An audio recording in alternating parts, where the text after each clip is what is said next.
કોઈ પણ સંબંધને સાદી માવજતની જરૂરિયાત હોય છે. આજકાલ સજાગ કોન્શિયસ માતા પિતા એવો પ્રયત્ન કરે છે કે એનું બાળક વેચતા શીખે. ઘરમાં આવતા બીજા બાળકો કે પડોશીના સંતાનોને ચોકલેટમાંથી ભાગ આપવો, ઘરમાં આવેલા મહેમાનના બાળકની સાથે વેચીને રમકડા રમતા શીખવવું કે સ્કૂલમાં શેરિંગ શીખવાનો પ્રયત્ન કરવામાં આવે છે.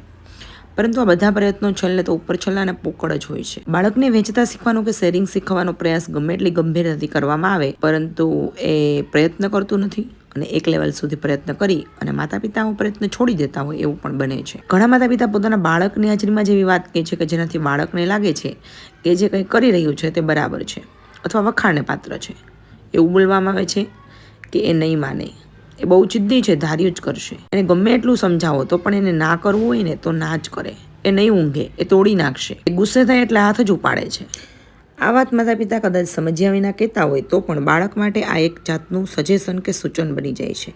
જે વિચાર કદાચ એના મનમાં ન આવ્યો હોય એવો વિચાર પણ માતા પિતાના બોલવાથી બાળકના મનમાં આવે એવું બની શકે.